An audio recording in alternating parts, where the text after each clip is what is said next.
The fluorescent lights in Seattle General's emergency wing hummed with a frequency that matched Nathan Rivers' accelerating heartbeat. His phone had buzzed at 11:47, dragging him from the half-sleep he'd learned to survive on since Grace died. The voice on the other end belonged to Amanda Rivers, his late wife's mother, and the tremor in her tone erased 3 years of careful distance between them. Maya had collapsed during a bedtime story. One moment she was laughing at Amanda's impression of the big bad wolf. The next she was on the carpet, eyes rolled back, lips turning the color of old bruises. The paramedics were loading her into the ambulance as Amanda spoke, and Nathan could hear his daughter's small voice in the background asking if Daddy was coming. He was already in his car, hands shaking too hard to grip the steering wheel properly. When his mind performed the trick it always did during crisis, it rewound 36 hours searching for the moment everything started unraveling, trying to find the loose thread he should have noticed earlier. 36 hours earlier, Nathan had been staring at spreadsheets that blurred together after 12 consecutive hours of forensic analysis. Blake Industries' vendor reconciliation files sprawled across 3 monitors in his cramped office on the 42nd floor. Each transaction a breadcrumb trail that might lead nowhere or might uncover the kind of fraud that made careers. His coffee had gone cold twice. The digital clock in the corner read 9:47 on a Thursday evening when his phone lit up with a message that pulled him out of the numbers. Catherine Blake, his boss, the woman whose name appeared on the building's facade and whose grandfather's legacy funded half of Seattle's cultural institutions. She didn't text. She sent calendar invites through her assistant, communicated through board memos, existed in a realm so far removed from Nathan's everyday reality that their professional relationship felt more astronomical than terrestrial. Still at the office? Nathan typed back carefully, aware that every interaction with Catherine carried weight he couldn't fully measure. Just wrapping up the vendor analysis for Q3. Should have the preliminary report to you by morning. 3 dots appeared and disappeared twice before her next message arrived. Tomorrow is your birthday. Come to my house at 7. Bring Maya. This isn't negotiable. Nathan read the message 3 times, searching for context that wasn't there. In the 6 months since Blake Industries had hired him as a forensic consultant, Catherine had never acknowledged anything personal about his life. She knew he had a daughter because HR paperwork required emergency contacts, but she'd never mentioned Maya by name, never asked about childcare logistics when last-minute meetings ran late. Now she was inviting them both to her home with the kind of casual command that suggested she'd already decided his answer. He glanced at the framed photo on his desk, the one that showed Maya at 5, gap-toothed and grinning, holding up a drawing of a purple dragon she'd insisted was scientifically accurate. Grace had taken the picture 2 months before the cancer diagnosis, back when their biggest worry was whether Maya would eat vegetables without negotiation. His phone buzzed again before he could formulate a response. "I'm not letting you spend your birthday alone in a spreadsheet, Nathan." That wasn't a request. Something about the message felt off-key, like a note played a half-step wrong in an otherwise perfect melody. Catherine Blake didn't concern herself with employee birthdays. She didn't extend personal invitations. She certainly didn't use first names in professional communication. But Nathan had learned in the 2 years since Grace's death that refusing small kindnesses, even unexpected ones, required more energy than accepting them with grace. He typed back, "Thank you. We'll be there at 7.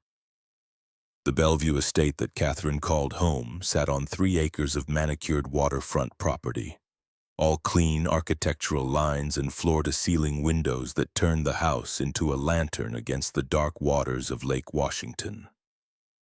Nathan pulled his 10-year-old sedan into the circular driveway at 7:03, acutely aware of how the vehicle's dented bumper and faded paint contradicted the gleaming perfection around it.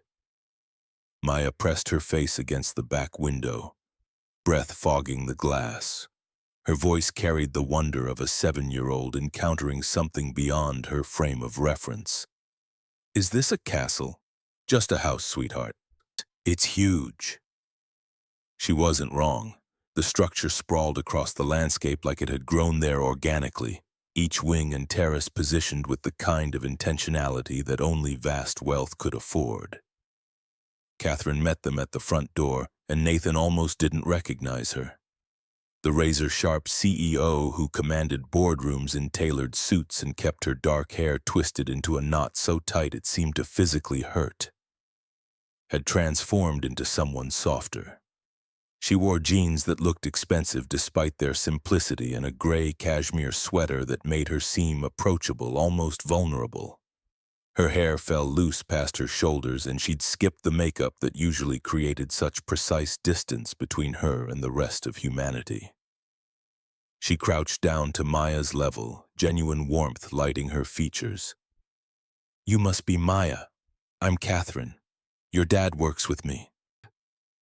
Maya studied her with the unnerving intensity that only children possess, the kind of gaze that strips away pretense and examines what lies beneath. "Are you his boss?" "Technically, yes." "Do you yell at him?" Catherine's laugh sounded real, not the measured response Nathan had heard her deploy in meetings. "Never. He's too good at his job." Maya seemed satisfied by this answer, her attention already shifting to more important matters. "Do you have cake?" "I do. Chocolate with raspberries. I love raspberries." The words came out solemn like a sacred vow.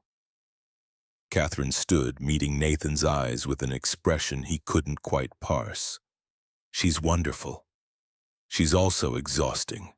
But he was smiling, the genuine kind of smile that had become rare since Grace died.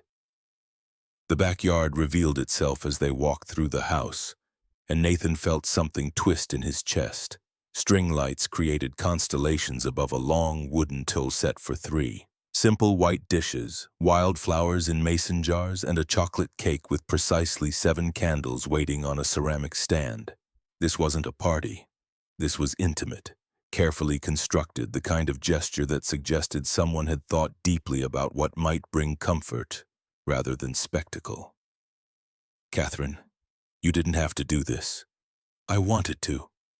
She handed him a beer, her fingers brushing his for a fraction of a second, the contact somehow significant despite its brevity. "You work too hard and you deserve one night where someone else handles the details." Maya had already begun investigating the cake, standing on her toes to examine the raspberries arranged in a spiral pattern on the frosting. They ate as the sky darkened from blue to purple to black, and Catherine asked Maya about school, about her favorite books, about whether she preferred science or art. She listened with the kind of attention that most adults couldn't sustain, really hearing the answers instead of waiting for her turn to speak. As the evening wore on, Maya curled up on a patio chair, her eyes growing heavy despite her insistence that she wasn't tired. Catherine brought out the cake, lighting the candles with matches instead of a lighter, each small flame a deliberate act. "Make a wish." Her voice carried a softness Nathan had never heard in the office. He looked at the candles flickering in the darkness, at his daughter safe and content, at Catherine watching him with an expression that felt almost protective. He closed his eyes and made the same wish he'd been making for 2 years. Stability for Maya, security enough that she could grow up without the constant fear that everything might collapse again. He blew out the candles. Catherine poured wine for both of them while Maya fully surrendered to sleep, tucked into the chair like a small nocturnal creature seeking shelter. "Thank you." Nathan kept his voice low, aware of the quiet surrounding them. "This was perfect. I don't know when I last felt this normal." Catherine smiled, but it didn't reach her eyes. She sat across from him, turning her wine glass in her hands with precise, almost nervous movements. "Can I ask you something?" "Of course." "Do you believe in mutually beneficial arrangements?" The question landed wrong, too vague, too weighted with implication. Nathan felt his earlier ease dissipate like smoke. That's not specific. I know. She took a breath that looked like it required courage. What if I told you I needed something from you? Something that would benefit us both, but would require complete trust. His pulse quickened, instinct warning him that whatever came next would reshape his understanding of this evening. Catherine, what's going on? She looked at him then, really looked at him, and for the first time since he'd met her 6 months ago, he saw fear in her eyes. I'm about to lose everything, and I think you're the only person who can help me keep it. The study where Catherine led him after they'd settled Maya on the guest room couch felt like a war room preparing for siege. Leather folders stacked on the mahogany desk, legal documents spread across every surface, the kind of organized chaos that spoke to desperate preparation. She pulled out a specific folder, setting it between them with the care someone might use when handling explosives. My grandfather was a brilliant businessman and a controlling bastard. She opened the folder, pointing to a highlighted section on the first page. When he established the family trust in 1965, he inserted what he called a legacy clause. If the primary heir reaches the age of 38 without being married, controlling interest in Blake Industries transfers to the board of directors. They gain the power to remove me as CEO. Nathan read the document twice, his forensic training automatically cataloging loopholes, implications, weaknesses in the language. This is insane. It's archaic, discriminatory. You could challenge it. I could. I'd lose. My lawyers have spent 18 months finding ways around it. The trust is bulletproof. My grandfather knew exactly what he was doing. Why didn't you just get married?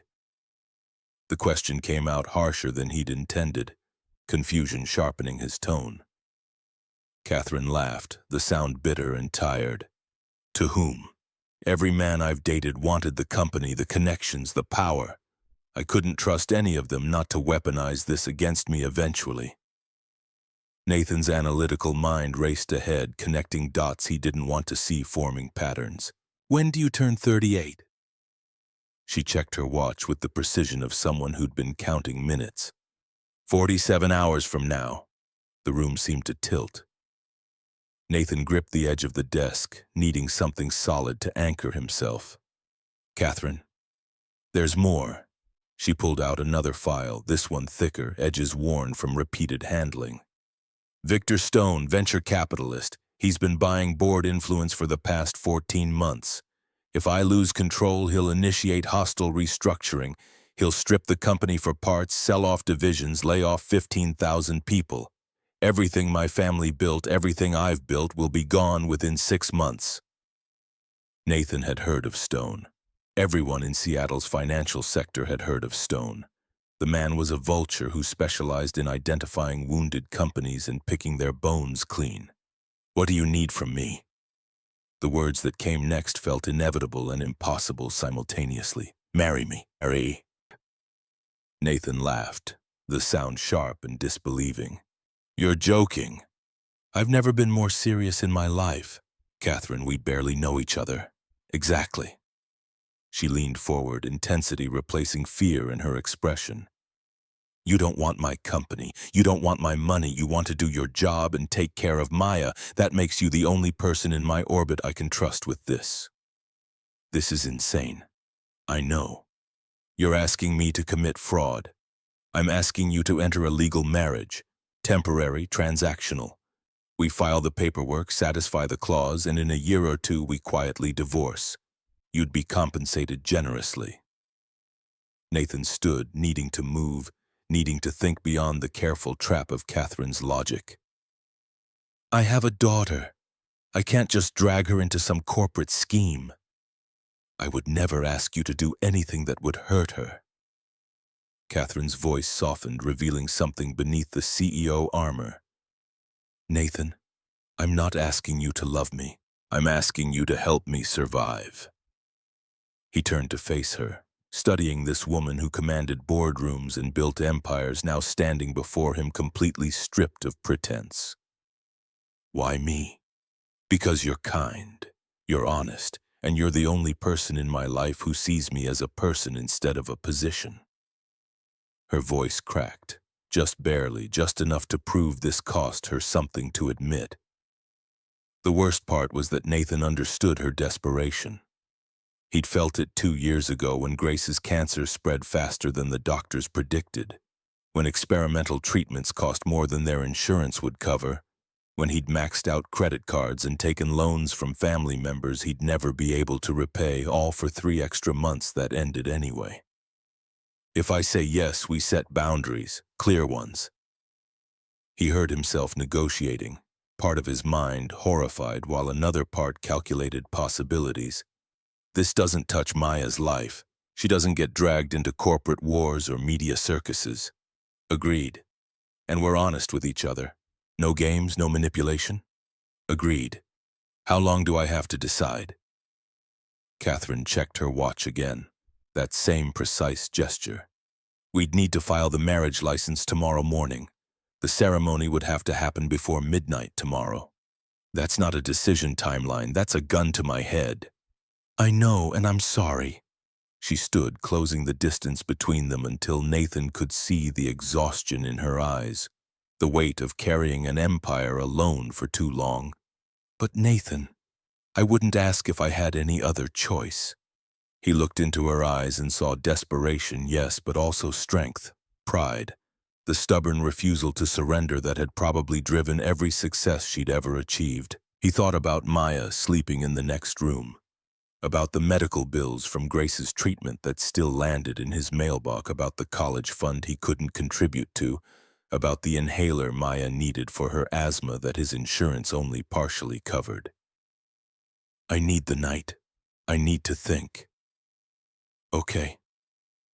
He gathered Maya carefully, her small body limp with sleep, and carried her to his car. As he drove away, he glanced in the rearview mirror. Catherine stood in the doorway, backlit by warm interior light, looking smaller and more alone than he'd ever imagined someone so powerful could appear. Nathan didn't sleep. He sat at his kitchen table, staring at the photo of Grace that he kept on the counter, the one where she was laughing at something he'd said seconds before the shutter clicked. Every logical part of his brain screamed refusal. This was reckless, dangerous, the kind of entanglement that could destroy his career, his reputation, his daughter's stability. But he thought about Catherine's desperation, about the clause that would strip her of everything she'd earned, about 15,000 employees who'd lose their jobs if Stone took over. He thought about Maya asleep upstairs, about the medical bills, about the college fund, about providing the security that Grace would have wanted for their daughter. Catherine had mentioned compensation, generous compensation. Nathan could pay off the debt, establish Maya's future, give her the stability she deserved, and maybe in some small way helping Catherine was the kind of thing Grace would have understood. She'd always believed in helping people who needed it, even when the help came at personal cost. At 4 a.m, he made his decision. He texted Catherine, I'm in. But we do this my way. Full transparency, legal protections, and Maya comes first, always. 3 dots appeared immediately, like Catherine had been awake too, waiting. Deal. Meet me at the courthouse at 9. And Nathan? He waited for the rest of the message, watching the dots pulse. Thank you. Nathan stared at those 2 words, wondering what exactly he'd just agreed to and whether gratitude would be enough when everything inevitably fell apart. The phone rang at 4:37, shattering what little remained of the night. Nathan grabbed it on the second ring, heart already racing because calls at this hour only ever meant one thing. Maya's pediatric cardiologist, Dr. Sarah Okonkwo, didn't waste time on pleasantries. Nathan, I'm looking at Maya's routine echocardiogram results from last week. We need to talk about her mitral valve. The kitchen floor felt unsteady beneath Nathan's feet. He'd brought Maya in for the annual checkup 3 days ago, the same appointment they'd kept religiously since she was diagnosed with a minor heart murmur at age 4. Every previous scan had shown the same thing, a small defect, monitor annually, no cause for immediate concern. What's wrong? The valve is showing significant deterioration. The regurgitation has progressed from mild to moderate severe. I'm recommending surgical repair within the next 90 days. Nathan's hand tightened on the phone until his knuckles went white. Surgery. The good news is we caught it early enough that repair is possible. If we wait too long, we're looking at full replacement, which carries higher risks and requires lifelong management. But Nathan, you need to understand, this isn't optional. Without intervention, we're risking heart failure. The words fell on him like physical blows. Heart failure. Surgery. 90 days. He thought about Grace's medical journey, about how quickly treatable became terminal, about how much courage it took to stay hopeful when every doctor's appointment brought worse news. What's the cost? The pause before Dr. Okonkwo answered told him everything he needed to know. The procedure runs around $180,000. Your insurance should cover a portion. How much of a portion? Typically around $50,000 to $60,000. The rest would be your responsibility. Nathan did the math automatically. $130,000. He had $42,000 in medical debt from Grace's treatment. His savings account held $8,000. His credit cards were already carrying balances he'd been trying to chip away at for 2 years. When can we schedule it? I'll have my office coordinator reach out next week. But Nathan, I want you to meet with the surgical team soon. They'll walk you through what to expect. After he hung up, Nathan sat in the dark kitchen and let himself feel the fear he couldn't show Maya when she woke up. His phone still showed Catherine's last message. Thank you. He looked at it for a long time, thinking about timing and desperation and the strange mathematics of salvation. At 6:30, he texted her back. I need to add something to our arrangement. Maya needs heart surgery, $180,000. If you can cover the surgical costs in addition to the divorce settlement, you have a deal. The response came within 30 seconds. Done. Surgical fund available immediately. Anything Maya needs whenever she needs it. You have my word. Nathan read the message 3 times, trying to find the catch, the angle, the hidden cost. But Catherine's offer felt sincere in a way that made his chest tight with something uncomfortably close to gratitude.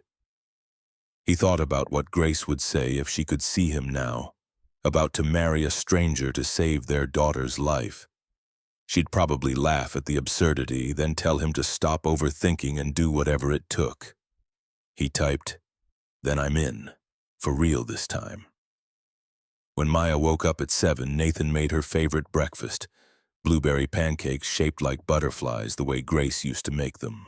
Maya climbed into her chair, sleep still softening her features, and studied him with those 2 wise eyes. You look worried, Daddy. Just thinking about work stuff, Bug. Is the nice lady in trouble, the one with no smile? Nathan flipped a pancake, buying himself time to answer carefully. Maybe a little bit, but we're going to help her. Maya nodded, accepting this with the easy faith children have in their parents' ability to fix things. She picked up her fork, then paused. Daddy, can I tell you something? Always. I think Mommy would like the nice lady. She's sad like Mommy was sometimes, but she tries to hide it.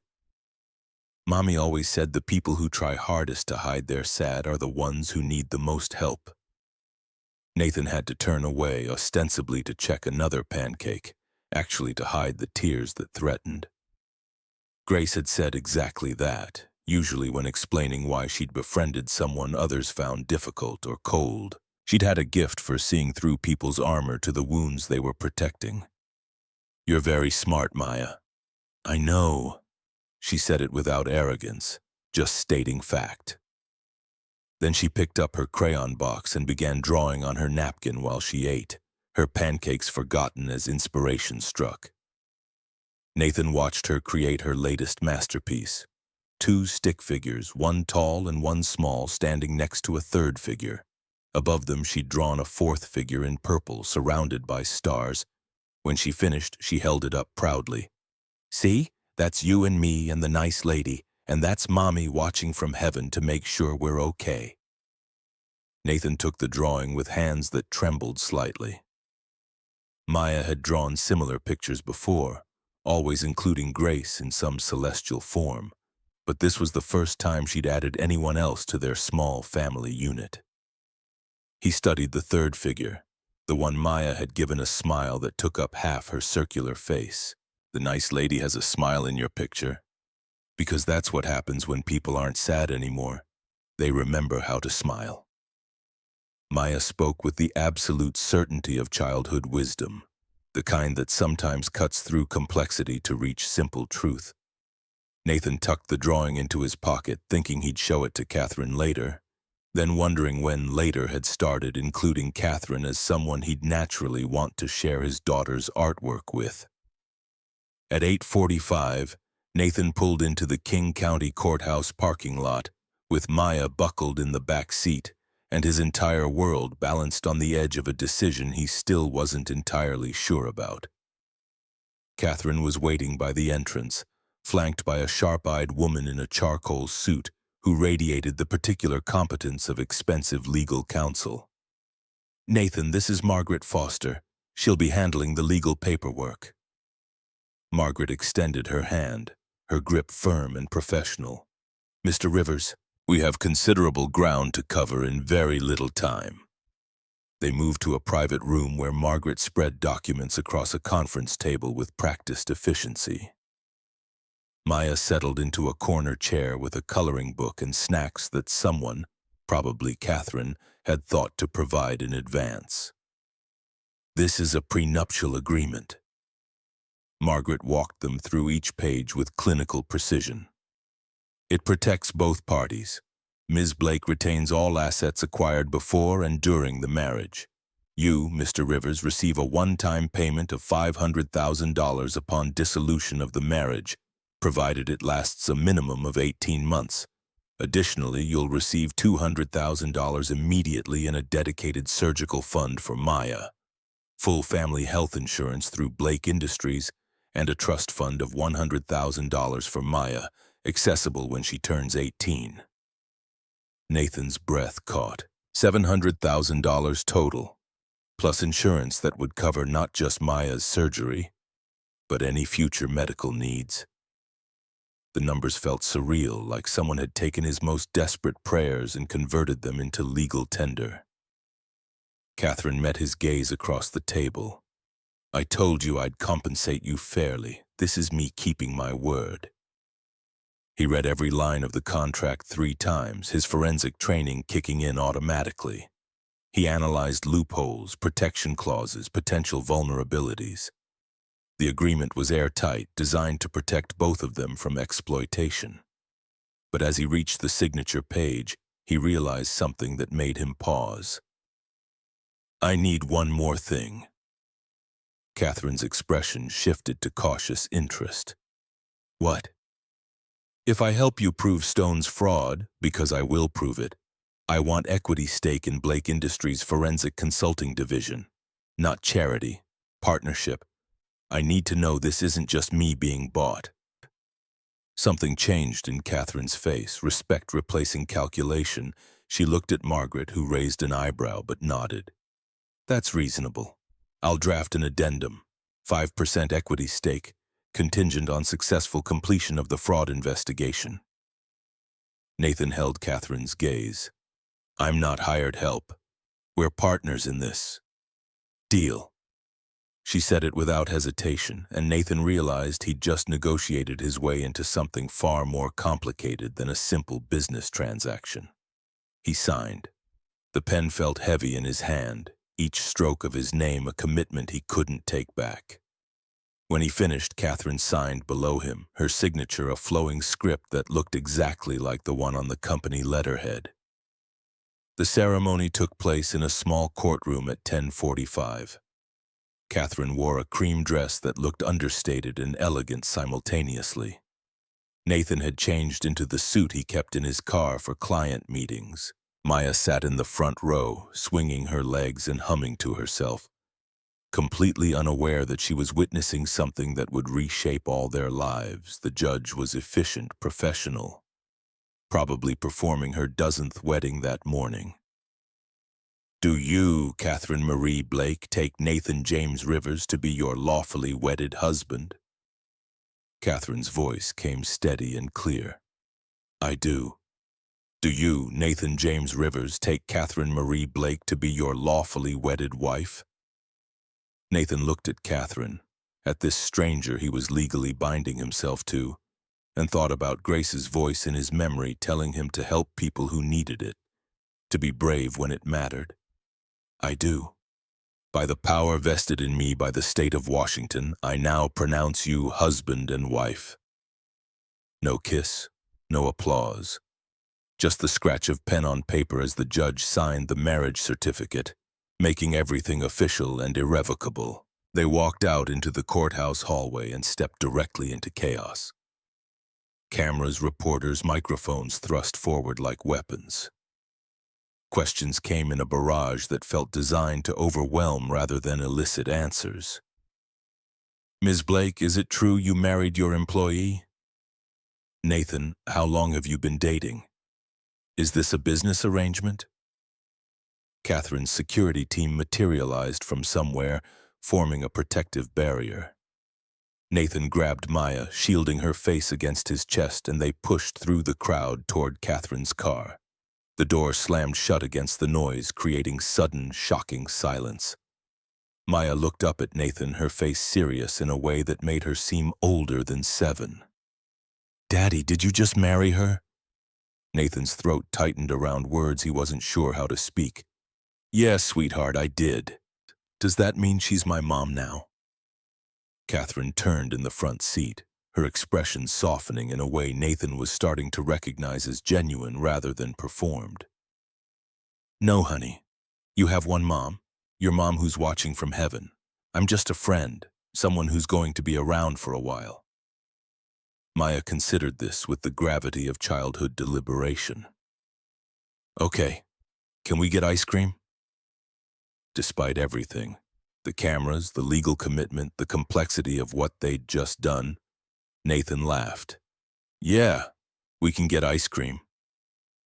They drove to a small shop on the waterfront where tourists wouldn't recognize Catherine and reporters wouldn't think to look. Maya got raspberry chocolate chip and sat at a picnic table, completely content with her cone and the seagulls circling overhead. Catherine and Nathan stood a few feet away, watching her, both of them processing what had just happened in the span of 24 hours. Thank you, Catherine said quietly, for saying yes, for trusting me. Thank you for the surgical fund, for Maya's trust, for not making this feel transactional even though it technically is. She smiled, small and private. We're married now, legally bound, but I meant what I said earlier. I'm not asking for romance, just partnership. Nathan thought about Maya's drawing in his pocket, about the smile she'd given Catherine's stick figure, about Grace's voice telling him to help people who needed it. Partnership. I can do that. They watched Maya chase a seagull that had gotten too brave, her laughter carrying across the waterfront like music. The ice cream melted faster than she could eat it, dripping down her hand while she giggled. In that moment, with the Seattle skyline behind them and the future uncertain ahead, Nathan felt something he hadn't expected. Hope. Whatever came next, media scrutiny, corporate warfare, the challenge of maintaining boundaries in an arrangement built on necessity, they'd face it together. Not as strangers anymore, but as partners who'd made promises they both intended to keep. Nathan's phone buzzed with a news alert. Blake Industries CEO weds employee in surprise ceremony. The headline made it sound scandalous and calculated, missing entirely the desperation and strange kindness that had brought them to this point. Catherine glanced at his screen and sighed. It begins.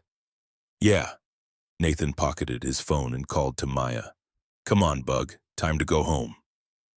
As they walked back to the car, Maya slipped her sticky hand into Catherine's, completely natural, like she'd done it 100 times before. Catherine looked down, surprised, then carefully adjusted her grip to accommodate the small fingers. Nathan watched them and thought about the drawing, about smiles that appear when people stop being sad, about his daughter's absolute certainty that some people just need help remembering how to be happy. Maybe Maya was right. Maybe that's all any of them really needed, someone willing to stay long enough to witness the transformation. Catherine's Bellevue estate felt different when Nathan carried their suitcases through the front door late Friday afternoon. The marble entryway that had seemed so pristine during his birthday visit now represented the physical space where three lives would attempt to merge into something resembling normalcy.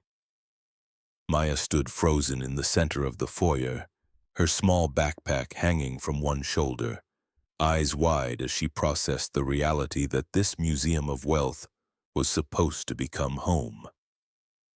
"Your room is upstairs, second door on the left." Catherine moved with the brisk efficiency of someone who'd planned every detail in advance.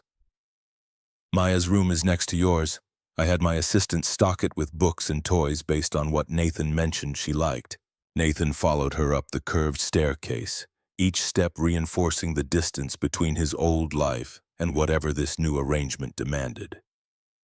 Maya's room made his daughter gasp audibly. A canopy bed draped in soft pink fabric, bookshelves already filled with age-appropriate titles, a window seat overlooking the lake, stuffed animals arranged with care across the comforter. Someone had put thought into this, real consideration beyond just throwing money at the problem. His own room sat adjacent, connected by a shared bathroom that Catherine assured him would remain his private space. The bed was king-sized, the furniture minimal but expensive, the closet already containing several suits in his size that he definitely hadn't owned yesterday. "We need to establish ground rules." Nathan kept his voice low, aware that Maya was exploring her new room with the cautious excitement of someone afraid the magic might vanish if she touched too much. "This is a professional arrangement. We're not performing couplehood behind closed doors. Nobody gets hurt that way." Catherine nodded, leaning against the doorframe with her arms crossed. "Agreed." Maya's routines stay the same. School, activities, bedtimes, I handle all of that. "Of course. And we communicate. If something feels wrong, if boundaries get crossed, we talk about it immediately." Catherine met his eyes directly, and Nathan recognized the expression from boardroom footage he'd seen during his research for the company. Determined, focused, absolutely committed. "Nathan, I meant what I said at the courthouse. I'm not asking for romance. I'm asking for survival. You keep Maya's life stable, I keep the company running, and we figure out the rest as we go." He wanted to believe her. The problem was that belief required trust, and trust required time they didn't have. They jumped straight from strangers to legally bound partners without any of the gradual steps that usually built foundations strong enough to support this kind of weight. Maya appeared in the doorway, clutching a stuffed giraffe she'd discovered among the toys. "Miss Catherine, can I keep Jeffrey?" "Jeffrey?" "The giraffe. He needs a name, and he looks like a Jeffrey." Catherine's expression softened in that way Nathan was beginning to recognize as involuntary, the CEO armor cracking to reveal someone unused to kindness but hungry for it nonetheless. "Jeffrey is yours. All of this is yours." That night, after Maya had been bathed and dressed in new pajamas that also appeared mysteriously in her dresser, Nathan read her the bedtime story they'd maintained religiously since Grace died. Maya picked Where the Wild Things Are, the same book Grace had loved, and Nathan settled into the unfamiliar reading chair while his daughter burrowed under covers that probably cost more than his monthly rent used to.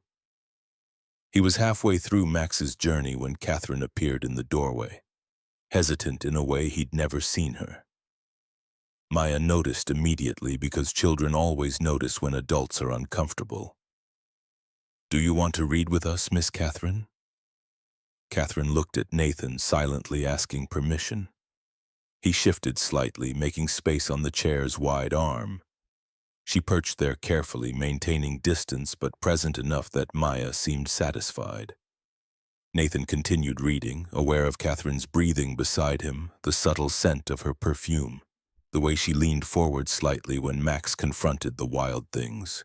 When he finished, Maya was already drifting, her eyes heavy but fighting sleep with the determination of children everywhere who fear missing something important. Catherine stood quietly, but Maya's voice stopped her at the door. "You're not scary here, Miss Catherine." Catherine turned back, and Nathan saw something vulnerable flash across her features before she could lock it away.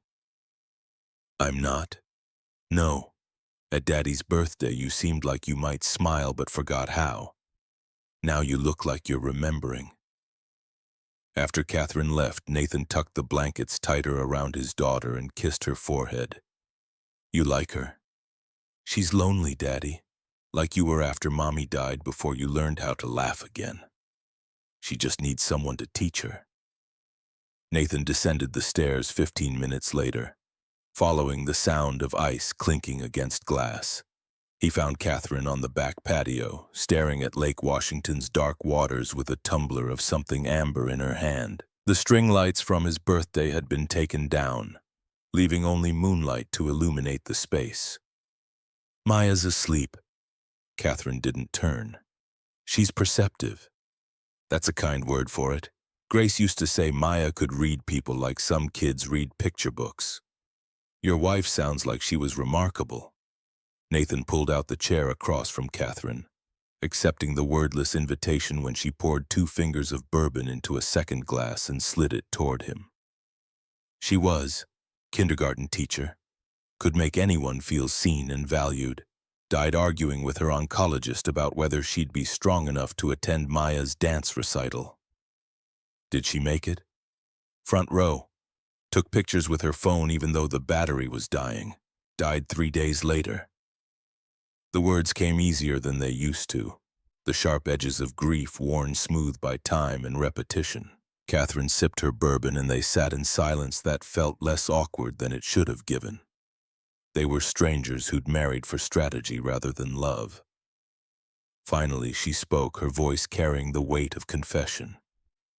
"I never wanted this life. The CEO position, the board battles, the constant pressure to prove I deserve what my grandfather built. But after my father died when I was 26, there was nobody else.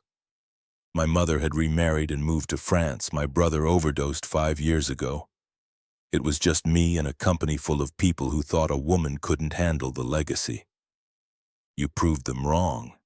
I exhausted myself proving them wrong. And somewhere in all that proving, I forgot how to be a person instead of a position." She looked at him then, really looked at him, and Nathan understood why Maya had mentioned the smile Catherine had forgotten. "Maya said I look like I'm remembering. What if I don't know how anymore?" Nathan thought about Grace, about the way she'd taught him to find joy again after his own mother died, about the patient insistence that happiness was a skill you could relearn if someone cared enough to help. Then someone teaches you. That's what people do for each other. Catherine held his gaze for 3 heartbeats before looking away. "I should let you sleep. Tomorrow will be complicated." But Nathan didn't move immediately. He pulled out his phone, found the photo of Maya's drawing from that morning and showed it to Catherine. The stick figures, the purple angel watching from stars, the smile taking up half of Catherine's circular face. "She drew this at breakfast, before the courthouse, before everything. Maya thinks you need help remembering how to smile, and she's usually right about these things." Catherine studied the drawing for a long moment, her fingers hovering over the screen like she wanted to touch it, but didn't trust herself with something so fragile. When she handed the phone back, her eyes were bright in the moonlight. "Keep that safe. I think I'm going to need the reminder." The weekend passed in a strange domesticity that felt both natural and performed. Saturday morning, Nathan woke early from habit and found his way to the kitchen, intending to make Maya's usual breakfast. He discovered Catherine already there, dressed in yoga pants and a t-shirt, staring at the professional-grade appliances like they were alien technology.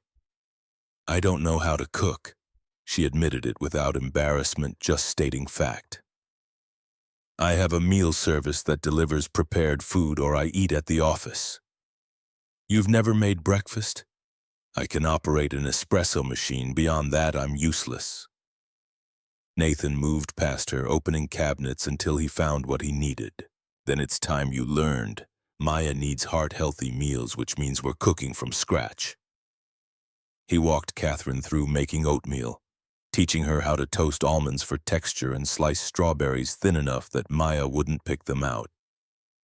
Catherine followed instructions with the same focused intensity she probably brought to board meetings, measuring precisely and asking clarifying questions that made Nathan smile despite himself. Maya wandered in halfway through, rubbing sleep from her eyes. She stopped in the doorway, taking in the scene of Nathan and Catherine working sent by doomed at the stove, and something like delight transformed her features. You're cooking together. Miss Catherine is learning. Nathan kept his tone light, aware that Maya was constructing narratives neither he nor Catherine had authorized. That's good. Families should cook together. Mommy always said the best conversations happen when people are chopping vegetables. They ate breakfast on the patio, and Nathan watched Catherine taste her own cooking with the cautious pride of someone discovering an unexpected competency. Maya chattered about wanting to explore the yard, and Catherine mentioned a path down to the lake that might interest a 7-year-old with explorer tendencies. The rest of Saturday unfolded in moments that felt stolen from someone else's life. Teaching Catherine how to play Go Fish while Maya explained the rules with exaggerated patience. Walking the lake path while Maya collected interesting rocks, Catherine showing them both her art collection and Maya asking earnest questions about why some paintings were just colors and others showed real things. Sunday morning brought church. Because Nathan had promised Grace he'd raise Maya with the foundation they'd shared. He expected Catherine to decline, to use work as an excuse, but she dressed in a simple navy dress and joined them at the small Baptist congregation Nathan had attended since moving to Seattle. They sat in the back pew, and Nathan felt eyes tracking them, whispers about the news coverage making their way through the rows ahead. Pastor Williams mentioned them during announcements, welcoming Catherine to the community with enough warmth that the whispers faded into something more generous. After the service, he shook Nathan's hand, with the firm grip of someone who'd known him through Grace's decline. Congratulations on your marriage. May God bless this new chapter. Nathan accepted the blessing, trying not to feel like a fraud. But Maya beamed up at Catherine, slipping her small hand into the older woman's with complete trust, and Nathan wondered if children could sense authenticity in ways adults had forgotten. Monday morning arrived with the weight of returning to normal life after the surreal cocoon of the weekend. Nathan drove Maya to school, fielding questions from her about whether Miss Catherine would pick her up sometimes, whether Jeffrey the giraffe could come to show and tell, whether their new house was permanent or temporary. He answered honestly where he could and vaguely where he couldn't, protecting Maya from complexities she didn't need to carry. At drop-off, her teacher, Mrs. Patterson, pulled him aside with concern creasing her forehead. Nathan, I saw the news coverage. I wanted to check. Is everything okay? This seems very sudden. It is sudden, but Maya's safe, happy, and well cared for. That's what matters. Mrs. Patterson studied him with the practiced eye of someone who'd spent 20 years identifying children in distress. If you need anything, you know we're here. At Blake Industries, Nathan rode the elevator to the 42nd floor with other employees who suddenly found their phones fascinating when he entered. The whispers followed him to his office, and he closed the door against them, diving into the vendor analysis he'd been conducting before his life derailed into unexpected marriage. The numbers still didn't reconcile. 3 hours of focused work revealed patterns that made his forensic instincts activate like warning bells. Shell company payments, approval signatures from Philip Morrison, transaction timing that suggested deliberate obfuscation rather than clerical error. Nathan pulled Morrison's approval history, cross-referencing it against vendor registration dates, and found something that made his pulse quicken. Every questionable payment had been approved within 48 hours of the vendor's registration. New companies with no business history, minimal online presence, post office box addresses instead of physical locations. Someone was creating shell entities specifically to funnel money out of Blake Industries, and Morrison's signature blessed every single transaction. Nathan pulled up Morrison's personnel file. 15 years with the company, promoted to VP of Operations 8 years ago. Catherine's mentor after her father died. The relationship made sense. Morrison had institutional knowledge, had helped Catherine navigate the transition from daughter to CEO, had earned trust through years of loyalty, which made his betrayal, if Nathan's suspicions proved correct, exponentially worse. He needed more evidence before bringing this to Catherine. Accusing her trusted lieutenant based on pattern analysis alone would seem like an outsider attacking her chosen family. Nathan dove deeper, pulling transaction histories, searching for the actual money trail beyond the initial payments. By lunch, he'd found it. The shell companies all fed into a parent holding group registered in Delaware. The holding group's ownership structure was buried under 6 layers of subsidiary corporations. But Nathan had spent 10 years learning how to excavate these kinds of deliberate obfuscations. He followed the trail patiently, document by document, until he reached the name he'd been expecting but had hoped not to find. Victor Stone Capital Holdings. Morrison wasn't just embezzling, he was feeding money directly to the man positioning himself to take over Blake Industries. The fraud wasn't opportunistic theft, it was systematic sabotage designed to weaken the company from within, while Stone positioned himself for acquisition.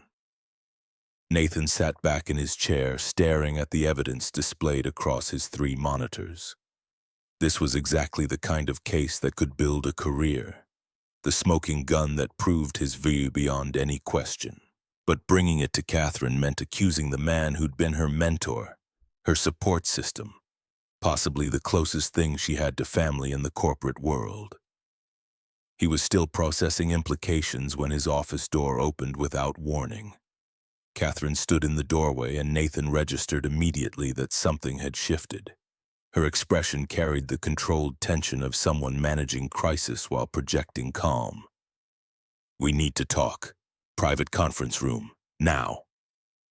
Nathan followed her down the hall, aware of eyes tracking them both, whispers intensifying as employees speculated about what the new husband and CEO wife might be discussing so urgently.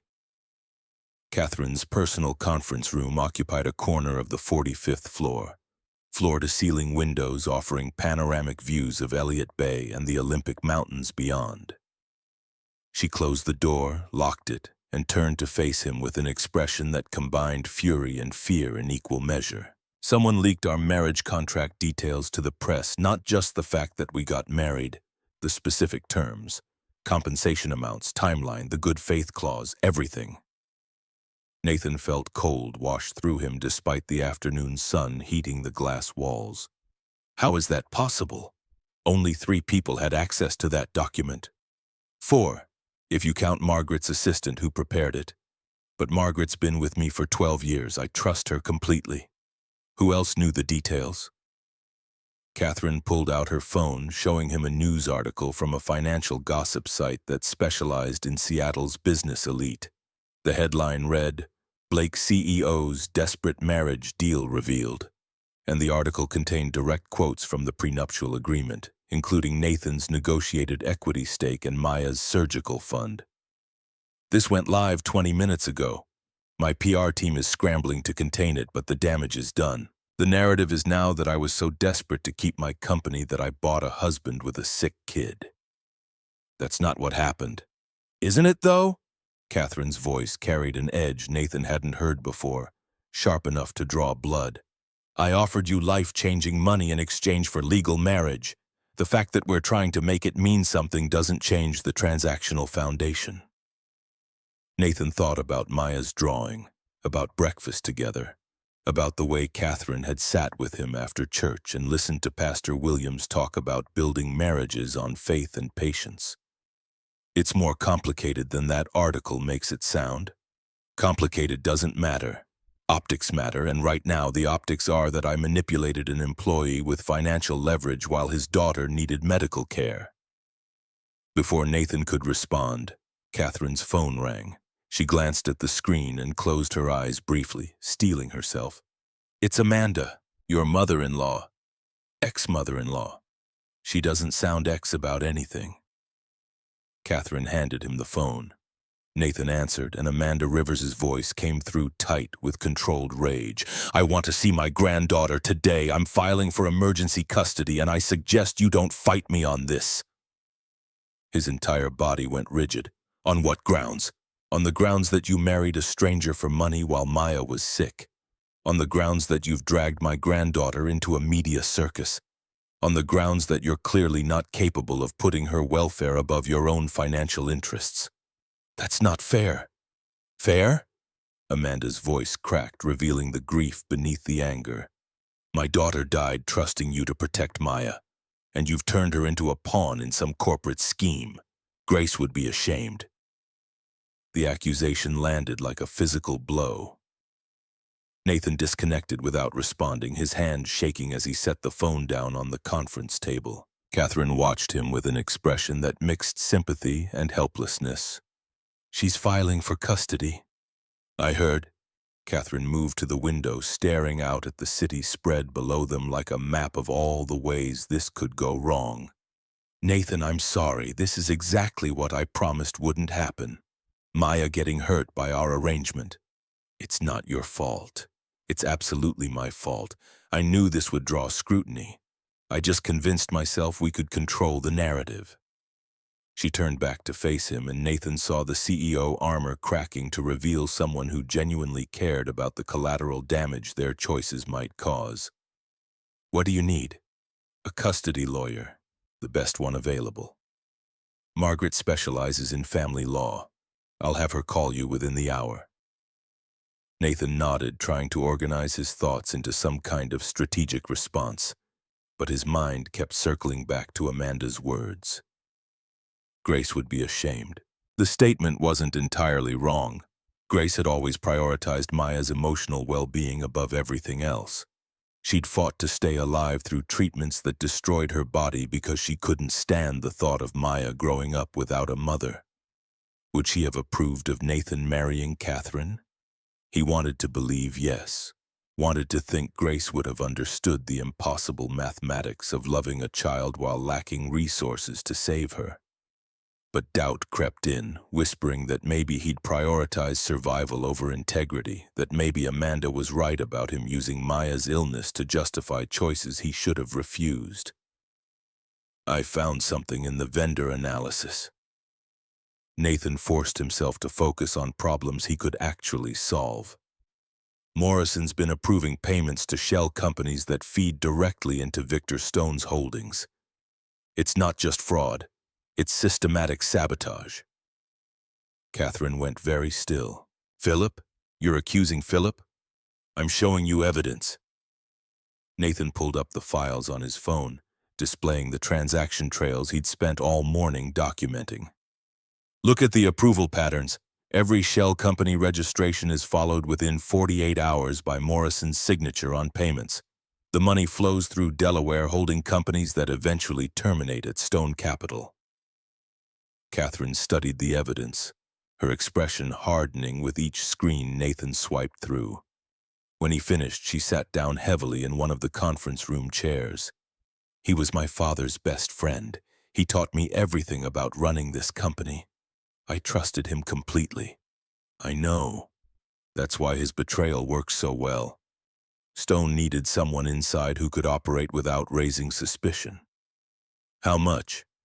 4.7 million over 18 months, that I've found so far.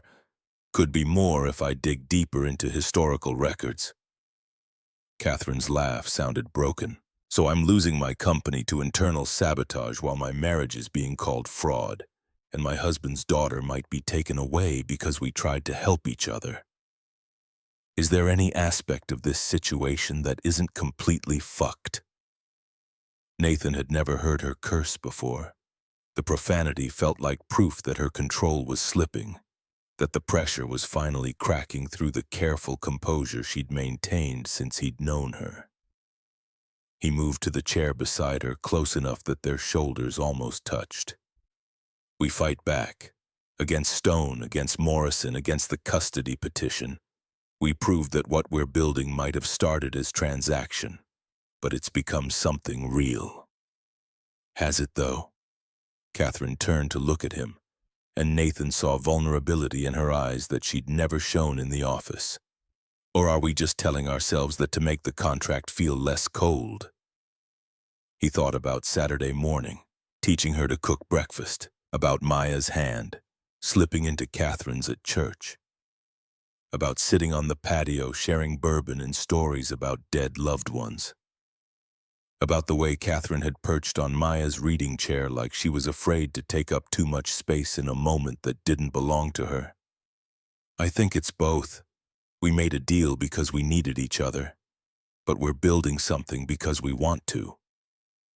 Catherine held his gaze for a long moment, and Nathan felt the air between them charged with possibility. Neither of them had permission to explore yet. Then her phone buzzed with an emergency board meeting notification, and the moment shattered. I have to deal with Morrison. The board will want answers about the vendor fraud before Stone uses it against me. What are you going to do? Confront him, publicly. Make him confess in front of witnesses so Stone can't spin it as me eliminating rivals. She stood, smoothing her skirt with hands that shook slightly. Will you be there? I need someone I trust in that room. Nathan thought about Amanda's accusation, about how showing up to a board meeting might look like he was prioritizing Catherine's corporate battles over Maya's well-being. Then he thought about the $4.7 million bleeding Blake Industries dry, about the 15,000 jobs at stake, about the promise he'd made to help Catherine survive. I'll be there. The emergency board meeting convened at 4 o'clock in the executive conference room that occupied the entire 48th floor. 23 board members sat around an oval table large enough to land aircraft on, their expressions ranging from concerned to hostile. Victor Stone occupied a seat near the far end, his silver hair perfectly styled, his smile sharp enough to cut. Philip Morrison sat 3 seats from Catherine, his face showing confusion about why he'd been summoned to what should have been a standard fraud disclosure meeting. Nathan positioned himself against the wall near the door, technically present but not participating, a silent witness to whatever was about to unfold. Catherine stood at the head of the table, a presentation remote in her hand. Thank you all for coming on short notice. I've called this meeting to address significant fraud that's been occurring within our vendor payment systems. She clicked through slides showing the shell companies, the payment approvals, the money trail that Nathan had documented. The board members leaned forward, some taking notes, others exchanging significant looks. Stone remained impassive, but Nathan noticed the slight tightening around his eyes. The total theft amounts to $4.7 million over 18 months. All payments were approved by the same executive. Catherine paused, letting the tension build. Philip Morrison. Morrison's face went white, then red. He stood abruptly, knocking his chair backward. This is absurd, Catherine. You know me. I would never. The evidence is conclusive. Catherine clicked to the next slide, showing Morrison's digital signature on each fraudulent approval. Every shell company traces back to holding corporations owned by Victor Stone Capital Holdings. The room erupted. Board members shouting questions, Morrison protesting his innocence, Stone calling for order while simultaneously claiming this was clearly a fabrication designed to discredit him. Nathan watched Catherine stand at the center of the chaos, completely calm, waiting for the noise to die down. When it finally did, Morrison's voice came out strangled. I didn't know the vendors were fake. Stone told me they were legitimate minority-owned businesses we should support. I trusted his recommendations. You trusted him over your own due diligence protocols? Catherine's voice cut like surgical steel. You who taught me that trust without verification is negligence? He said he'd make me CEO when he took over, after you failed because of that ridiculous legacy clause. Morrison's confession came out in a rush, like poison he'd been holding back too long. I'm sorry, Catherine. I was tired of being invisible, second in command for 15 years while everyone credited your success to your last name rather than my work. Catherine flinched and Nathan saw the pain of betrayal flash across her features before she locked it down. You weren't invisible, you were my friend. I was your employee. There's a difference. The words hung in the room like an indictment. Nathan understood then what Catherine had been trying to explain about titles versus worth, about how the corporate hierarchy reduced people to functions instead of seeing them as fully human. Morrison had convinced himself that his value derived from position rather than character, and that delusion had made him vulnerable to Stone's manipulation. This board will vote on Morrison's immediate termination and referral to federal prosecutors. Catherine's voice remained steady despite the emotion Nathan could see she was suppressing. All in favor? The vote was unanimous, even Stone voting yes to distance himself from his now exposed operative. Morrison stood in stunned silence as security escorted him from the room, and Nathan felt a strange pity for the man who'd traded integrity for a promise that would never be kept. After Morrison left, Stone stood with theatrical precision. While I'm shocked and appalled by Mr. Morrison's actions, I must point out that this fraud occurred under Ms. Blake's leadership. The fact that she apparently married an employee to circumvent her grandfather's marriage requirement raises serious questions about her judgment and fitness to lead this company. My marriage is legal and has nothing to do with corporate governance.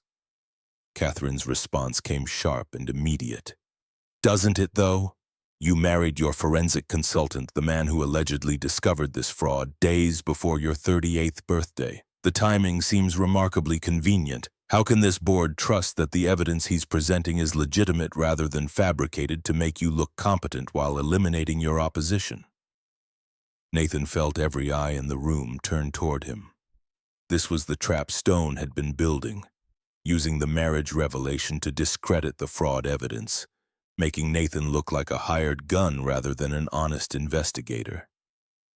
He stepped forward from his position against the wall, meeting Stone's gaze directly. You approached me 8 months ago, before I married Catherine, before I even knew about the legacy clause. You offered me $1 million to fabricate evidence of financial mismanagement that would justify removing her as CEO. The room went silent. Stone's expression didn't change, but Nathan saw calculation behind his eyes, weighing whether to deny or deflect. I don't know what you're talking about.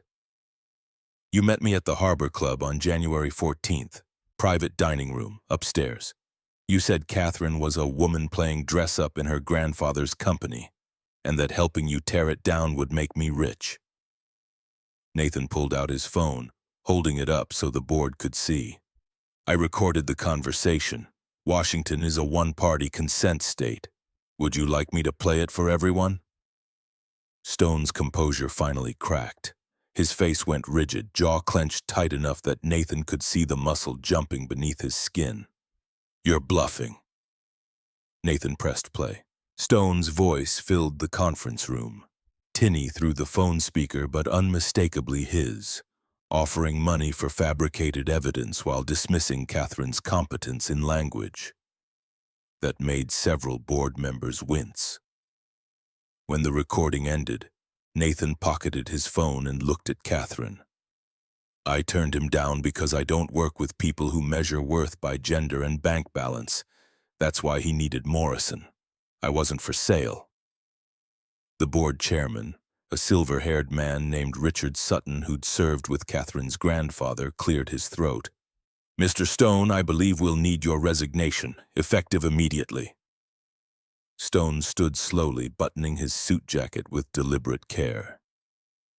This isn't over. Actually, it is. Catherine's voice carried the kind of quiet authority that came from knowing she'd won. You're facing criminal charges for conspiracy to commit securities fraud. I suggest you hire a very good lawyer." After Stone left, escorted by the same security that had removed Morrison, the board voted unanimously to authorize an independent audit of all vendor relationships and to implement enhanced oversight protocols. They also voted to eliminate the legacy clause from the family trust entirely, acknowledging that it was discriminatory and no longer reflected modern corporate values. Catherine thanked them with controlled grace, but Nathan could see exhaustion pulling at her features. When the meeting finally adjourned and they were alone in the conference room, she sat down heavily in her chair. He was right about one thing. The timing does look suspicious. The timing was desperate, not suspicious. There's a difference. Is there? Catherine looked up at him and Nathan saw doubt clouding her eyes. We got married for strategy. We're fighting fraud together. Maya's getting medical care. Everything about this serves our interests, which makes it easy to claim we fabricated the whole thing for mutual benefit. Nathan sat down beside her. Except we didn't fabricate it. Morrison confessed. Stone's recording proves premeditation. The evidence is real, which means their accusations are just noise designed to make us doubt ourselves. I don't know how to do this. Catherine's voice came out small, vulnerable in a way that made Nathan's chest tight. I've spent my entire career building walls high enough that betrayal couldn't reach me. And in less than a week, you've walked through every single defense I had like they were tissue paper. Maybe that's good. Maybe walls only keep you safe by keeping you alone. Catherine held his gaze, and Nathan felt that charge in the air again. The possibility neither of them had permission to explore but couldn't entirely ignore. Her phone buzzed, shattering the moment. She glanced at the screen and closed her eyes. Maya's school called. She got in a fight at recess. Nathan was already moving toward the door. I'll pick her up. I'm coming with you. They drove to Maya's elementary school in tense silence, both of them processing the day's revelations while anxiety about Maya overrode everything else. The principal, a kind-faced woman named Dr. Martinez, met them in the front office where Maya sat on a bench with ice pressed to her knuckles. What happened? Nathan knelt in front of his daughter, examining her hand gently. Maya's face was blotchy from crying, but her expression carried defiant pride beneath the tears. Tommy Hendricks said you married Miss Catherine for money because I'm sick and you're poor. He said his dad saw it on the news, so I punched him. Nathan's heart broke and swelled simultaneously. He pulled Maya into a hug, feeling her small body shake against his chest. Baby, you can't punch people for saying mean things. Even when they're lies? Even then. Doctor. Martinez cleared her throat diplomatically. Maya, why don't you wait with Ms. Chen in the nurse's office while I talk to your parents? After Maya left, Dr. Martinez folded her hands on her desk with the patient expression of someone who'd mediated countless family crises. I want to be clear. Violence is never acceptable, and Maya will serve appropriate consequences. But Nathan, Catherine, I need to ask, is your home situation stable?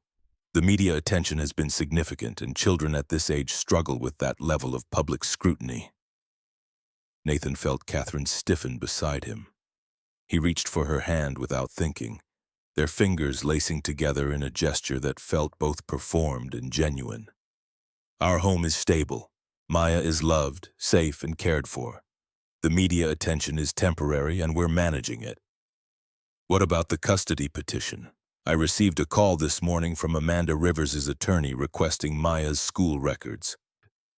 The information hit Nathan like a physical blow. Amanda was already building her case, gathering evidence that his marriage had destabilized Maya's environment. The fight at school would play directly into her narrative that Nathan's choices were harming his daughter.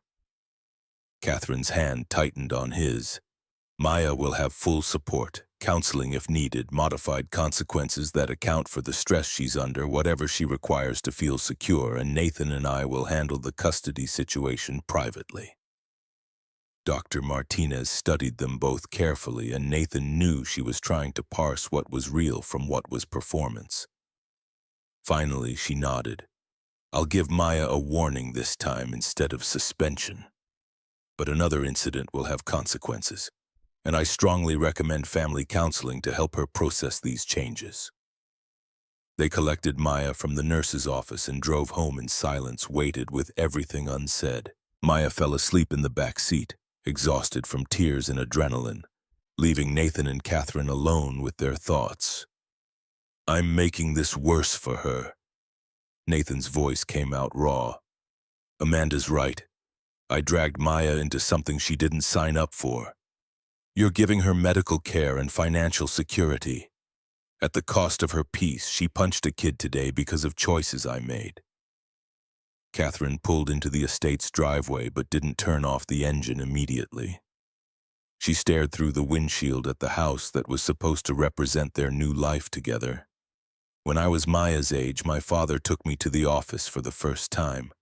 I remember walking through those corridors thinking how small I felt, how impossible it seemed that I'd ever be big enough to fill that space. And he told me that leadership wasn't about being big enough for the role. It was about growing into it through hard choices that cost you pieces of yourself. Where are you going with this? You made a hard choice. It's costing you. But the alternative was watching Maya get sicker while you couldn't afford the surgery that would save her life. Would that have been better? Would she punch fewer kids if her father had chosen pride over her survival? Nathan closed his eyes, Grace's voice in his memory telling him that loving someone meant doing the hard things even when they made you look weak. I just want her to be okay. Then we make her okay. Together. Catherine turned to face him, her expression determined. Amanda wants to take her because she thinks we're not stable, so we prove her wrong. We show up, we parent together, we create the kind of home that makes a judge laugh at the custody petition. You don't have to do that. This wasn't part of our deal. Maybe I want to. Catherine's voice carried surprise, like she was discovering this truth as she spoke it. Maya called me scary, then said I wasn't scary at home. Nobody's ever made that distinction before, between who I am at work and who I might be if someone gave me space to be different. I want to know who that person is. Nathan looked at her, at this woman who'd been a stranger a week ago and was now offering to help raise his daughter, and felt the boundaries between transaction and relationship blur into something he couldn't name. Okay, we do this together. They carried Maya inside, her small body limp with sleep. Catherine followed Nathan upstairs, hovering in the doorway while he tucked Maya into bed. His daughter stirred as he pulled the covers up. Daddy, are you mad I punched Tommy? I'm mad you felt like you had to, but I'm proud you were defending what matters. Miss Catherine too? Nathan glanced at Catherine, who'd moved closer without him noticing. Miss Catherine too. Maya's eyes drifted closed again, but her voice came one more time, sleepy and certain. Good, because families defend each other. That's what Mommy always said. After Maya slept, Nathan found Catherine in the kitchen making tea with the careful precision of someone following instructions exactly. They sat at the island, exhausted in a way that transcended physical tiredness, and Nathan understood that they'd crossed some threshold today that neither of them had planned. Margaret called while you were putting Maya to bed. Catherine wrapped her hands around her mug. She thinks we can fight the custody petition successfully, but it won't be pretty.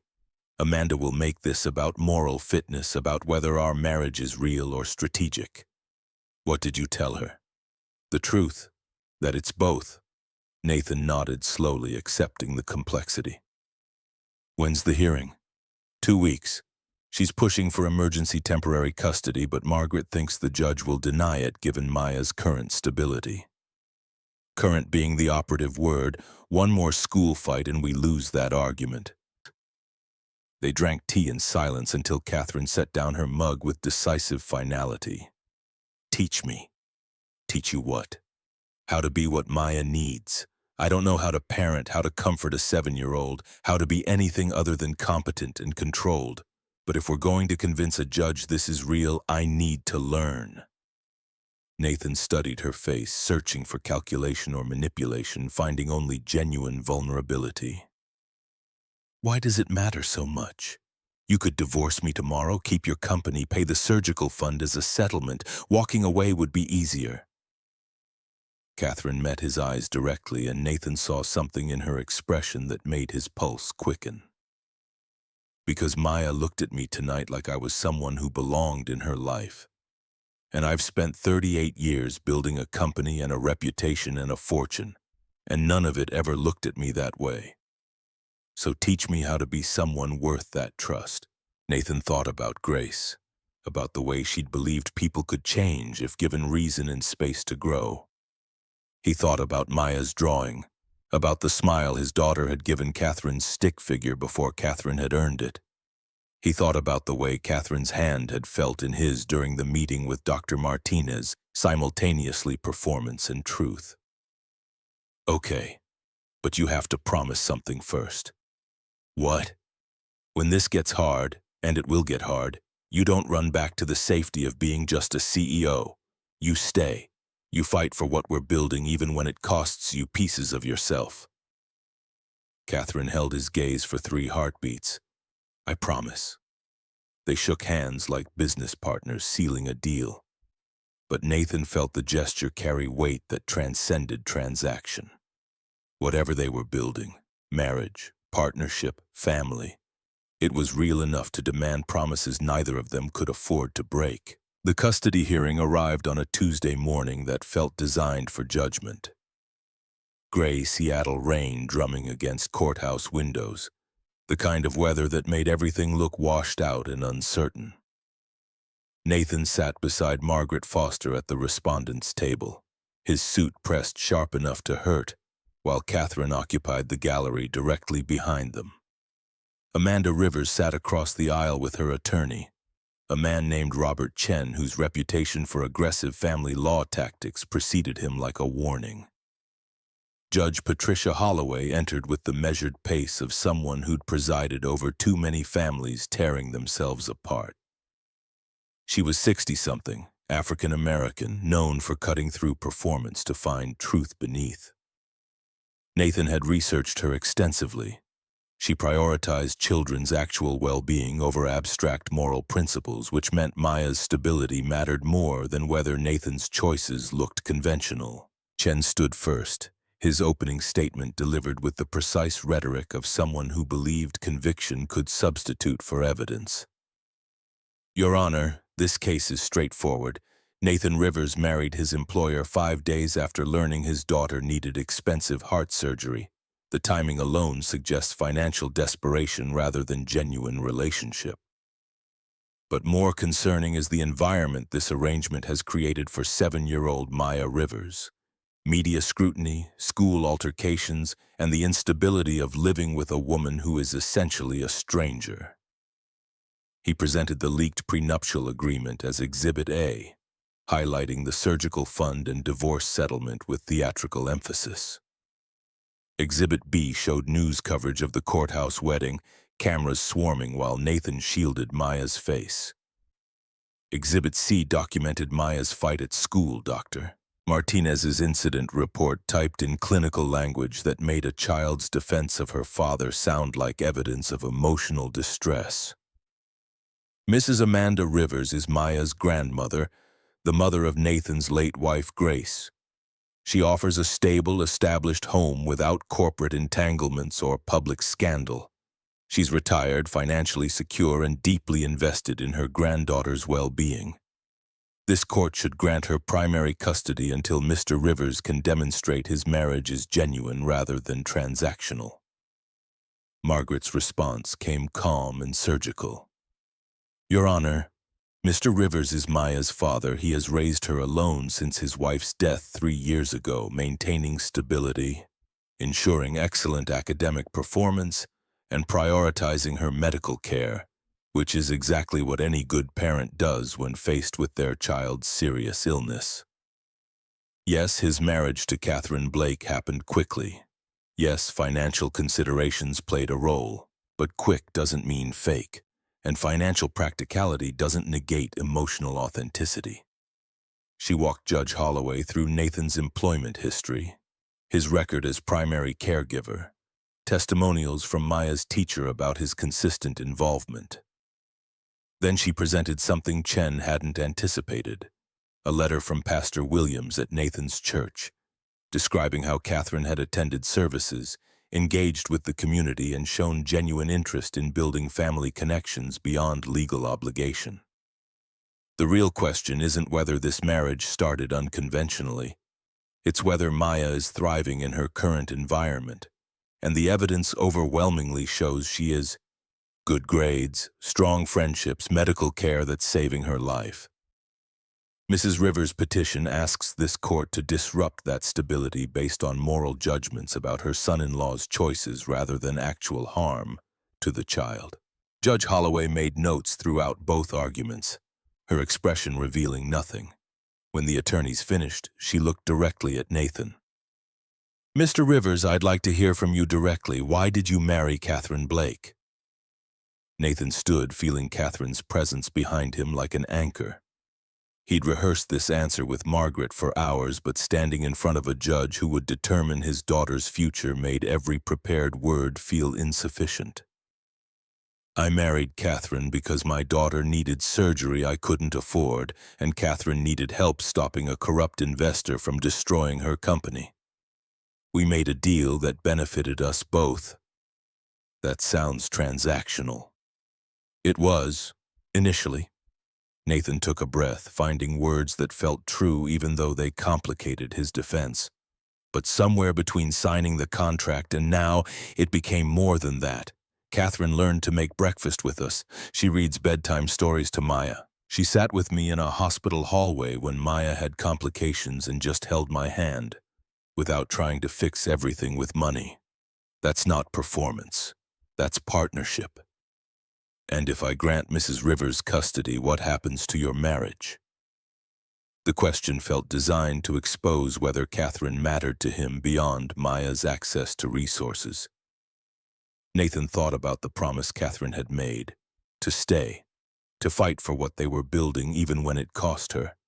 The marriage continues, because it's not about Maya anymore. It's about choosing to build something real with someone who started as a stranger but became family. Judge Holloway shifted her attention. "Mrs. Rivers, why do you believe your son-in-law is unfit to parent your granddaughter?" Amanda stood with the rigid posture of someone carrying grief like armor. Her voice came out steady but edged with pain. "I don't think Nathan is unfit. I think he's desperate and making choices that prioritize survival over stability. My daughter died trusting him to protect Maya, and I've watched him struggle for 3 years to provide what a single father's salary can't cover. When he married Catherine Blake days before Maya's surgery, I understood the temptation. But understanding doesn't make it right. Maya deserves a home where she's not a bargaining chip in corporate negotiations." "Do you believe Nathan loves his daughter?" "Of course he does. But love and good judgment aren't the same thing." The words hit Nathan harder than outright accusation would have. Amanda wasn't claiming he was malicious, just that he'd lost his way under pressure. That desperation had compromised his moral compass. Part of him wondered if she was right, if marrying Catherine had been survival instinct dressed up as strategic thinking.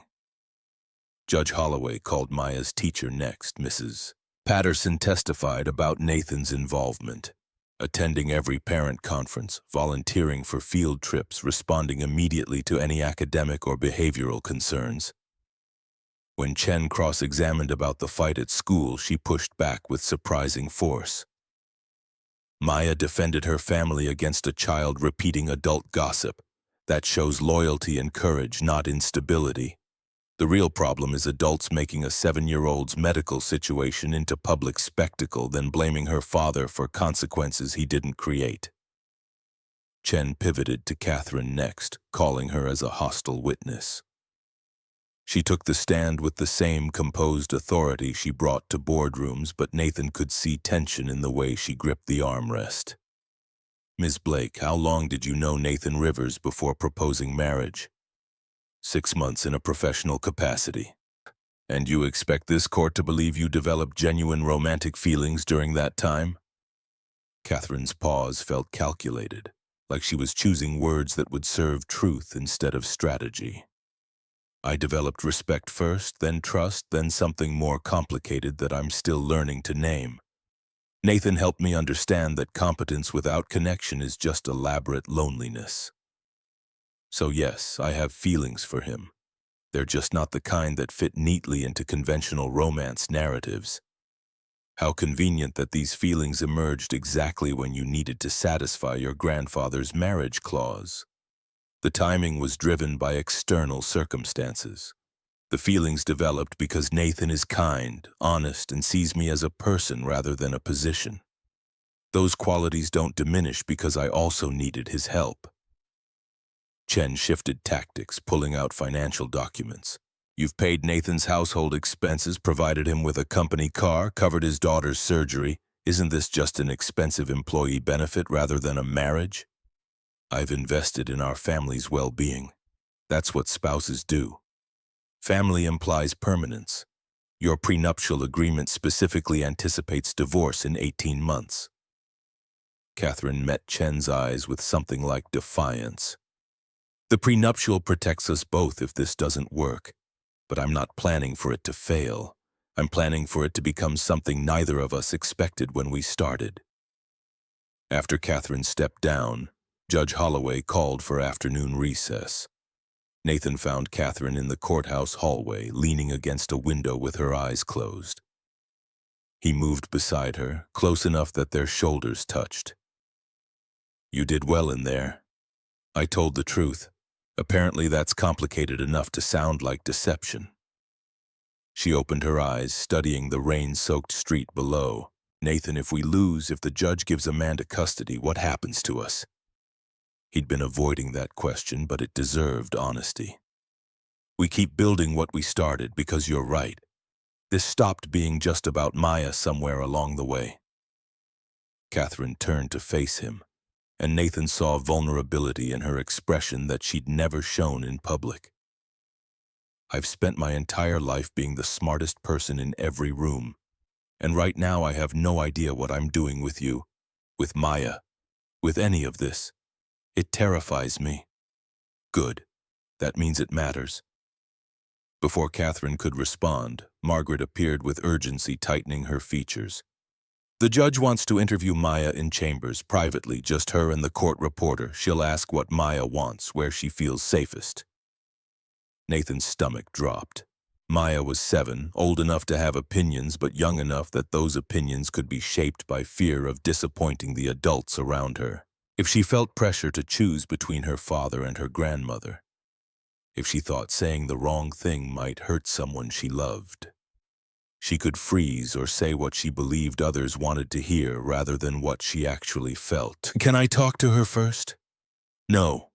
The judge wants her uncoached." They waited in the hallway for 45 minutes that felt like years. Nathan paced. Catherine sat motionless. Amanda prayed with a rosary that clicked rhythmically against itself. When the bailiff finally emerged and called them back to the courtroom, Nathan searched the man's feed for any hint of what Maya had said, finding only professional neutrality. Judge Holloway returned to the bench with an expression that gave nothing away. She organized papers with deliberate care before looking up at the assembled parties. "I've reviewed all submitted evidence and heard testimony from relevant parties. I've also spoken with Maya Rivers, who is remarkably articulate for her age and very clear about her feelings." Nathan's hands gripped the table edge hard enough to hurt.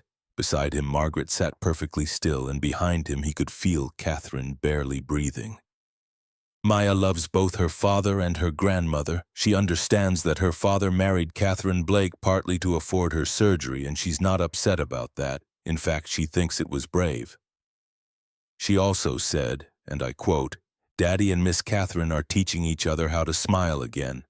And Mommy would want that because she always said people need help remembering happiness.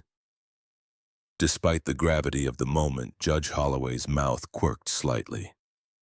That's either remarkably mature emotional intelligence or excellent coaching. But given Maya's consistency across 30 minutes of conversation, I'm inclined to believe the former. She looked at Amanda directly.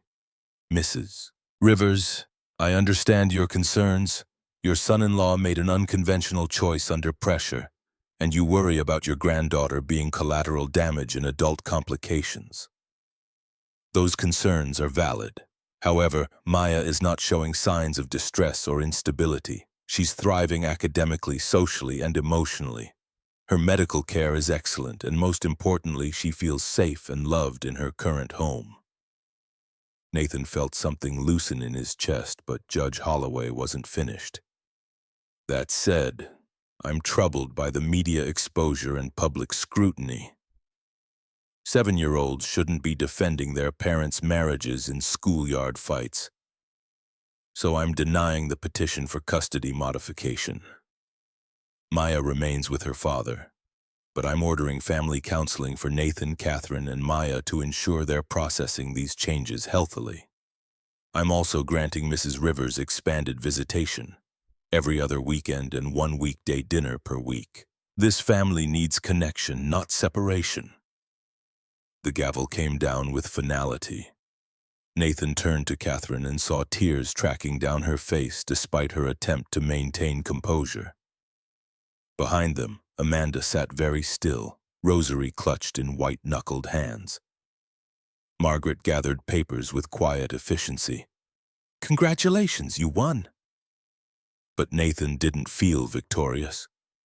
He felt exhausted and grateful and aware that winning meant continuing to build something real from the foundation of strategic necessity they'd started with. He looked at Amanda across the aisle and saw his late wife's eyes staring back at him, filled with grief and judgment and reluctant acceptance. After the courtroom cleared, Nathan approached her in the hallway. She stood alone, her attorney having departed after brief consolation, and she looked smaller than he'd ever seen her, diminished by loss layered upon loss. Amanda, I know this isn't what you wanted. What I wanted was my daughter alive and my granddaughter safe from the kind of choices desperation forces. Her voice came out tired rather than angry. Grace would have understood what you did, Nathan. She'd probably have supported it. But she also would have made sure Maya knew the difference between necessity and love, between contract and commitment. Promise me you'll do that. Promise me you won't let Maya confuse what started as transaction with what real marriage should be. I promise. And I promise you'll be part of her life. Not just court-ordered visitation, real presence, real family connection. Amanda studied his face, searching for dishonesty and apparently finding none. Grace loved you because you were honest even when it cost you. Don't lose that trying to convince everyone else your marriage is real. If it becomes real, wonderful. If it doesn't, don't lie to Maya about it. She left before Nathan could respond, her footsteps echoing in the marble corridor. Catherine appeared at his elbow, watching Amanda's retreating figure with an expression Nathan couldn't entirely read. She's not wrong. We did start this as transaction, and we're building it into something more. That's not deception, it's growth. Catherine turned to face him fully. Is it? Or are we just performing partnership so convincingly that we're starting to believe our own performance? The question sat between them like a challenge, and Nathan realized they'd reached a threshold that required decision rather than drift. Either they committed to making this real, accepting all the messy vulnerability that genuine relationship demanded, or they acknowledged the transactional foundation and maintained professional boundaries for the duration of their contract. I don't know how to answer that, but I know Maya's watching how we treat each other, learning what marriage looks like from what we show her. So maybe we decide what we want this to be, then become that thing intentionally instead of accidentally. Catherine held his gaze for 3 heartbeats. Okay, let's go home and figure out what intentional looks like. They picked Maya up from school together, a routine they'd established over the past 2 weeks that felt both natural and performed. Maya climbed into the back seat, chattering about art class and a boy named Marcus who'd shared his crayons, completely unaware that her future had just been decided in a courtroom downtown. When they pulled into the estate's circular driveway, Maya noticed something that made her eyes go wide. "Is that Grandma's car?" Amanda stood on the front steps holding a casserole dish, her expression uncertain but determined. Nathan felt Catherine tense beside him, but Maya was already unbuckling her seatbelt and running toward her grandmother with the uncomplicated joy of childhood. Amanda knelt down to receive Maya's hug, and Nathan saw her face crumple briefly before she composed herself. "Hi, baby. I brought dinner for everyone. Chicken and dumplings like Mommy used to make." "You're staying?" Maya's hope came out transparent and earnest. "If your daddy and Miss Catherine don't mind." Nathan met Amanda's eyes over Maya's head, understanding that this was an olive branch extended at significant personal cost. Amanda was choosing connection over resentment, choosing to be present in her granddaughter's life, even if it meant accepting the marriage she'd tried to prevent. "We'd love to have you stay." Dinner unfolded with the awkward politeness of people trying to build bridges across chasms of hurt and judgment. Amanda's chicken and dumplings tasted exactly like Grace used to make them, and Nathan felt grief surface unexpectedly. Not the sharp pain of fresh loss, but the dull ache of missing someone who'd been gone long enough that memories were starting to soften at the edges. Maya monopolized conversation, telling Amanda about her new room in Jeffrey the giraffe, and how Miss Catherine was learning to cook breakfast without burning things. Amanda listened with the focused attention she'd always given her granddaughter, but Nathan caught her watching him and Catherine with evaluating eyes, trying to parse what was real from what was strategic. After dinner, Maya begged Amanda to read her bedtime story. The request felt like absolution and test simultaneously. Maya inviting her grandmother into the ritual that defined their family while also demonstrating how Catherine had integrated into that sacred space. Amanda agreed, and Nathan found himself standing in Maya's doorway beside Catherine, both of them witnessing Amanda's voice crack slightly when she read the dedication page Grace had written in Maya's favorite book. When Maya finally slept, Amanda descended the stairs to find Nathan and Catherine waiting in the living room. She sat in the chair across from them with the careful posture of someone preparing for difficult conversation. "Thank you for letting me be part of tonight. I know I haven't made this easy for either of you." "You love Maya. That makes things complicated, not wrong." Nathan meant it, understanding that Amanda's opposition came from the same protective instinct that drove his own choices. "I need to know something, and I need honest answers." Amanda looked between them with Grace's directness, the kind that stripped away pretense to reach truth beneath. "Are you building something real, or are you just maintaining an arrangement until the contract expires?" Catherine spoke before Nathan could formulate a response, her voice carrying the vulnerability she'd shown in the courthouse hallway. "I don't know yet. We're trying to build something real, but neither of us has instructions for how to construct genuine relationship from transactional foundation. What I can tell you is that Maya matters to me beyond her utility in satisfying a legal requirement. Nathan matters to me beyond his forensic skills, and I'm terrified I'll fail them both because I've spent 38 years learning competence instead of connection." Amanda studied Catherine for a long moment, and Nathan saw something shift in her expression, not quite approval but recognition of sincerity. "Grace used to say that love wasn't something you fell into. It was something you built day by day, choice by choice, even when you didn't feel particularly loving. She built that with Nathan over 7 years before she died. You're trying to build it in compressed time under public scrutiny. I don't envy you the challenge. Do you think it's possible?" Catherine's question came out smaller than Nathan had ever heard her voice, like a child asking if magic was real. I think if you keep choosing each other when you could choose easier paths, if you keep showing up for Maya even when it's inconvenient, if you let Nathan teach you how to be human instead of just competent, yes, it's possible. But it requires becoming people you aren't yet, and that's painful work. After Amanda left, promising to pick Maya up Friday for their first official visitation weekend, Nathan found Catherine on the back patio staring at the lake. The rain had stopped, leaving everything washed clean and smelling of pine and wet earth. He moved beside her, close enough to touch but maintaining the space they'd kept between them since the wedding. She's right, about us becoming people we aren't yet. Catherine turned to face him, moonlight making her features look softer than office fluorescence ever did. I don't know how to be the person Maya needs me to become. I don't know how to be the partner you deserve. I just know that when I imagine going back to the life I had before you and Maya, it feels like suffocation.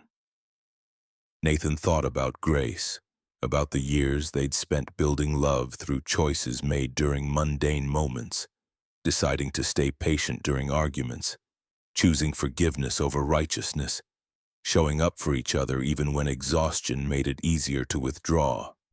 What he had with Catherine didn't look like what he'd had with Grace. But maybe that was the point. Different didn't mean less real. Then we learn together. We teach each other how to become the people this marriage needs us to be. Catherine held his gaze, and Nathan felt the air between them charged with possibility that had been building since the courthouse, since the boardroom. Since she'd first asked him to marry her. When she leaned forward, he met her halfway, their first kiss tentative and searching. Not performance for judges or cameras, just two people trying to find connection beyond the contract that had brought them together. When they broke apart, Catherine rested her forehead against his. Say it again. The callback to her courtroom testimony made Nathan smile. We learned together. No, the other part, about teaching each other. We teach each other how to become the people this marriage needs us to be. Good. Because I'm going to need you to repeat that on the days when I forget and default back to being just a CEO. 3 weeks later, Victor Stone's criminal trial began in federal court. Nathan testified as expert witness, walking the jury through the forensic evidence he'd compiled, shell companies, fraudulent payments, the systematic sabotage designed to weaken Blake Industries from within. The defense attorney tried to discredit him by highlighting the marriage, suggesting Nathan had fabricated evidence to protect his wife's company and secure his own financial position. Federal prosecutor David Brennan countered by playing the recording Nathan had made 8 months earlier, Stone's voice offering $1 million for manufactured evidence against Catherine. The courtroom went silent as Stone's own words condemned him, not just the offer of payment but the casual dismissal of Catherine's competence based on gender. The entitled assumption that anyone could be bought if the price was high enough. When the recording ended, Brennan looked at the jury with the quiet satisfaction of someone who'd just won their case. Mr. Rivers didn't fabricate evidence to help his wife. He refused to fabricate evidence to destroy her. And when Victor Stone couldn't buy Nathan Rivers' integrity, he found someone who would sell theirs, Philip Morrison, who's already pled guilty to his role in this conspiracy. The jury deliberated for 6 hours, guilty on all counts, conspiracy to commit securities fraud, wire fraud, obstruction of justice. Judge Harold Martinez sentenced Stone to 15 years in federal prison plus restitution of $4.7 million to Blake Industries. Nathan sat in the gallery beside Catherine, watching Stone's face remain impassive as the sentence was read. No remorse, no recognition of wrongdoing, just the cold calculation of someone who'd gambled on corruption and lost. When Stone was led away in handcuffs, Catherine's hand found Nathan's under the gallery bench, squeezing tight. The Blake Industries board convened the following Monday to formally eliminate the legacy clause from the family trust. Richard Sutton, the board chairman, presented the resolution with unusual emotion in his voice. This clause was established in 1965 under vastly different social circumstances. It no longer reflects our values as a company or a society. Catherine Blake has demonstrated leadership that exceeds any reasonable standard, and tying her authority to marital status is both discriminatory and obsolete. The vote was unanimous. Just like that, the legal requirement that had started everything, the desperate deadline that had pushed Catherine to propose and Nathan to accept, vanished. They were married because they'd chosen to be, not because a 60-year-old document demanded it. After the meeting, Catherine returned to her office and stood at the windows overlooking Elliott Bay. Nathan found her there an hour later, still motionless and staring at the water like it held answers she couldn't find anywhere else. The board eliminated the clause. I heard. So you're free, the company's secure, Stone's in prison, the marriage served its purpose. She turned to face him, and Nathan saw something like fear in her expression. You could divorce me tomorrow. Take the settlement, walk away clean. Nobody would blame you. Nathan thought about the past month, teaching Catherine how to make Maya's favorite meals, watching her read bedtime stories with increasing confidence, coming home to find her and Maya building elaborate pillow forts while arguing about proper structural engineering. He thought about the way Catherine had held his hand during the custody hearing, the way she'd defended their partnership to a judge who could have destroyed it, the way she'd promised Amanda she was trying to build something real even though she didn't know how. Is that what you want, for me to walk away? I want to know if you're staying because you want to or because you feel obligated. I'm staying because somewhere between the courthouse and now, you became family. Not by contract, not by strategy, by choice. Nathan crossed the office to stand directly in front of her. But I need to know the same thing. Are you keeping me around because it looks good for the custody arrangement? Or because you actually want this marriage to be real? Catherine's hands trembled slightly as she reached into her desk drawer and pulled out a small velvet box. She opened it to reveal a platinum wedding bed etched with delicate scrollwork.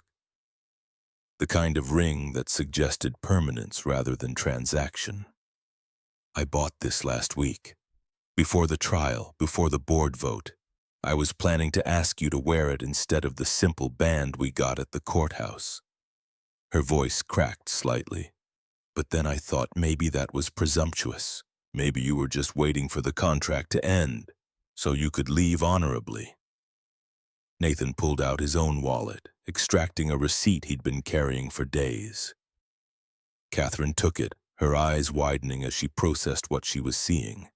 A jewelry store receipt for 2 rings purchased the same day she'd bought hers, waiting to be picked up.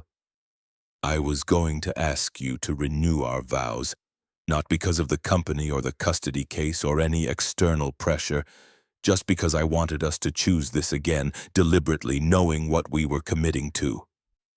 Catherine laughed, the sound wet with tears she was trying not to shed. We're both idiots. Probably. But we're idiots who bought each other rings, which suggests we're committed to this particular brand of idiocy. She set the velvet box on her desk and moved into his arms with the same tentative courage she'd shown when kissing him on the patio. Nathan held her, feeling her shake slightly, understanding that vulnerability cost her more than it cost him. Because she'd spent a lifetime building defenses against exactly this kind of exposure. I don't know how to do this. Real marriage, real partnership, real family. I'm going to mess up constantly. So am I. We'll figure it out together. Catherine pulled back enough to look at him directly. Say it again. He recognized the pattern now, the way she needed repetition to trust promises that seemed too good to be true. We'll figure it out together. One more time. We'll figure it out together. She kissed him then, deeper than the tentative exploration on the patio, and Nathan understood they were crossing another threshold, from partnership built on necessity to relationship chosen for its own sake. That evening, they picked Maya up from Amanda's house together. Maya's overnight bag was decorated with new stickers her grandmother had helped her apply, and she chattered enthusiastically about baking cookies and visiting the park and Grandma showing her pictures of Mommy when she was Maya's age. On the drive home, Maya went quiet in the back seat, the kind of silence that meant she was processing something important.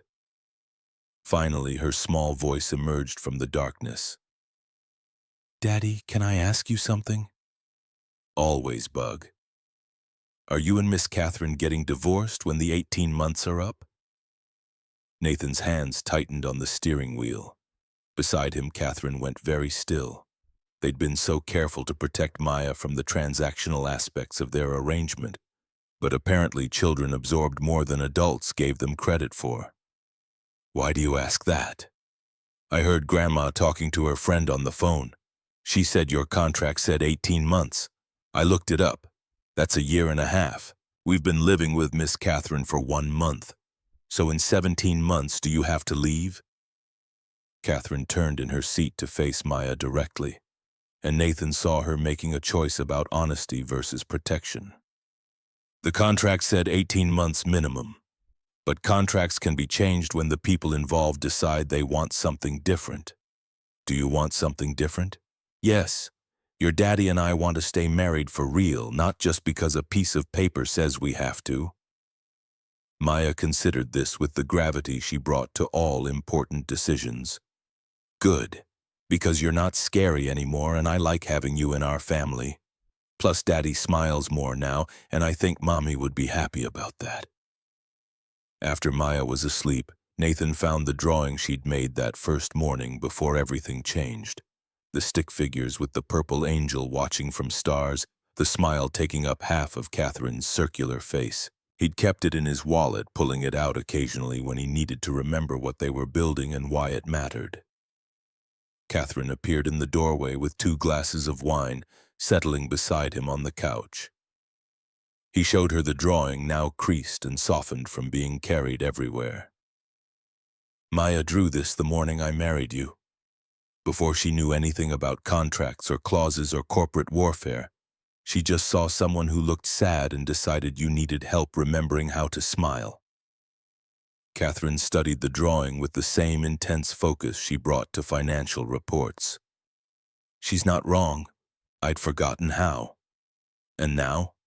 Now I'm remembering. It's uncomfortable and terrifying and completely worth it."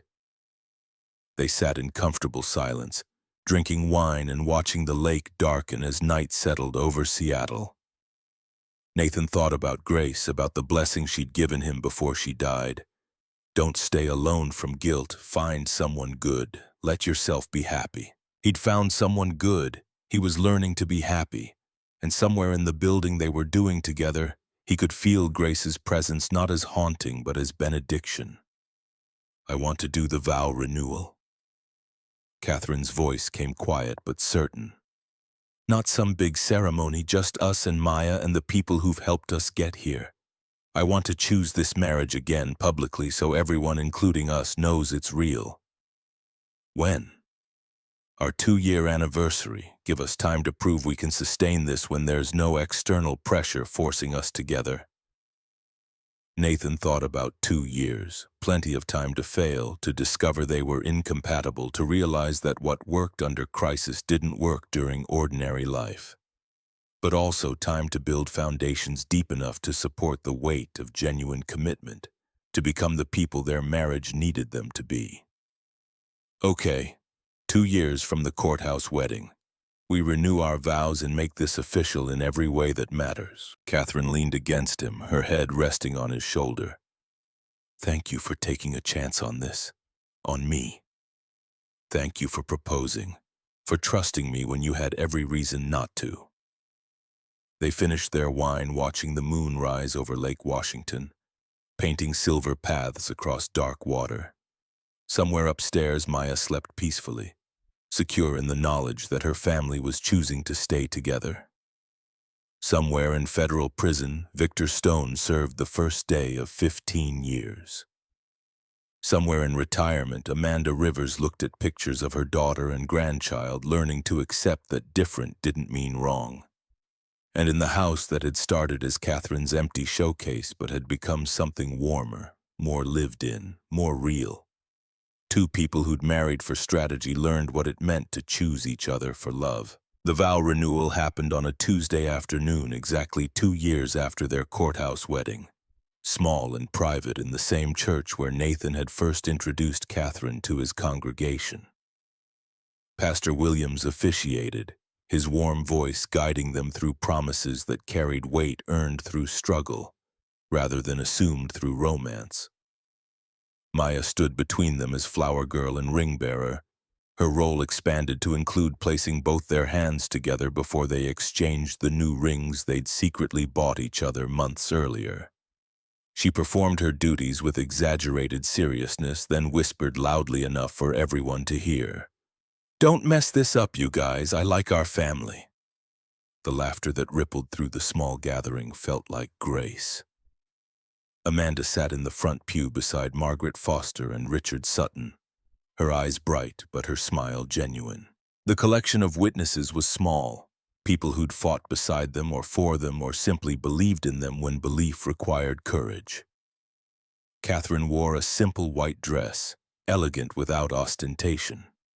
Nathan wore the same suit from the courthouse, this time with the platinum ring that marked permanence rather than transaction. When Pastor Williams asked them to speak their vows, they'd written their own, dispensing with traditional promises in favor of truth earned through experience. Nathan went first. "2 years ago, I married you because we needed each other. Today, I'm choosing you because I want you. You've taught me that strength includes vulnerability, that competence doesn't require isolation, that building something real requires becoming someone different. I promise to keep choosing you, to keep teaching you how to smile, to keep building our family with intention and courage." Catherine's voice stayed steady despite the tears tracking down her face. "2 years ago, I was desperate and alone and convinced that needing help was weakness. You've shown me that partnership is strength, that family is worth fighting for, that love is something you build through daily choices rather than dramatic gestures. I promise to keep choosing you, to keep learning from Maya, to keep becoming someone worthy of the trust you've both given me." When Pastor Williams pronounced them husband and wife, again for real this time, their kiss felt different from the tentative exploration on the patio or the passionate discovery in her office. This kiss felt like promise kept, like foundation established, like two people who'd learned each other thoroughly enough to commit without reservation. Maya cheered. Amanda wiped away tears and the small congregation applauded. They held a modest reception in the church fellowship hall, and Nathan watched Catherine move through conversations with the same focused attention she brought to boardrooms. Except now she was asking about people's lives rather than just their professional utility. As the afternoon wound down, Maya climbed into Catherine's lap uninvited, a privilege she'd earned through 2 years of patience and genuine care. Catherine adjusted automatically to accommodate her, continuing her conversation with Amanda about Maya's upcoming dance recital while stroking the child's hair absently. Nathan captured the moment on his phone, not performance for judges or cameras, just his wife and daughter comfortable enough with each other that touch came without thought. He showed it to Catherine later that evening, after Maya had gone to sleep and they were alone in the master bedroom they'd finally agreed to share 6 months earlier. "Look at that. You've learned how to parent." Catherine studied the photo critically. "I still burn breakfast occasionally, less often than you used to, and I still default to trying to fix everything with money when emotions would work better. But you catch yourself faster now." Nathan set the phone aside and pulled her close. "You've become exactly the person Maya needed you to become. The person I needed you to become. We both did the becoming. You taught me how. No, I created space for you to teach yourself." Catherine kissed him with the comfortable intimacy of people who'd earned each other through time and choice. When they broke apart, she reached for the framed drawing on the nightstand, Maya's original stick figures now professionally matted and preserved behind glass. She was right, you know, about me needing help remembering how to smile. I'd forgotten it was even possible to be happy instead of just successful. And now? Catherine looked at him with an expression that held everything they'd built, the fear and courage, the stumbles and growth, the conscious choice to become people their marriage could sustain. Now I'm both, and that's better than I ever imagined possible. They fell asleep tangled together, comfortable in the shared space they'd created, while downstairs the house held evidence of their life together. Maya's drawings on the refrigerator, Nathan's forensic files scattered across the dining table, Catherine's reading glasses left on the kitchen counter, Jeffrey the giraffe watching over everything from his place of honor on the stairs. What had started as strategy had become choice. What had begun as transaction had become family. And what had looked like desperate gamble had become the foundation of something real enough to last. Grace would have approved.